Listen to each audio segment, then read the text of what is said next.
Unfortunately, more horrific cases of sexual assault are emerging from ethnic violence hit Manipur.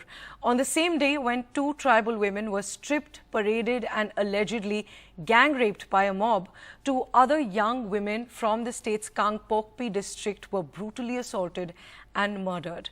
The victims, aged 21 and 24, were working at a car wash in the Konung Mamang area in the Imphal East district, which is around 40 kilometers away from the site of the other incident of which the video went viral, when they were targeted by a mob on the 4th of May at the peak of the ethnic violence in the state.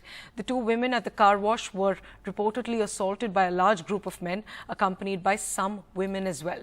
The victims were dragged into the room, the lights were switched off, and they were gagged with clothes to prevent them from screaming.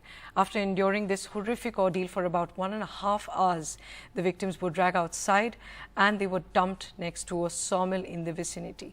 Their clothes were torn, their hair chopped off, and their bodies were covered in blood.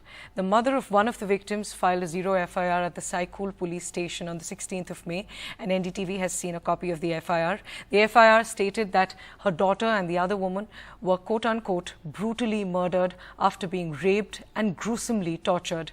Police sources have confirmed that no arrests have been made in this case so far. In this case as well, it's been 2 months, over 2 months since it happened on the 4th of May, but till now, there have been no arrests made. There are several of such stories of unimaginable horror that are coming out of ethnic violence hit Manipur. That one video that came out Wednesday was the first, but there are so many more that are now coming out because there's been an internet ban in the state for the last 2 months. So days after the visuals of tribal women being paraded naked by a mob of men surfaced on social media in the Kakching district's Seru village, the 80-year-old wife of a freedom fighter was locked inside her house and set on fire by an armed group, according to a case that has been filed there.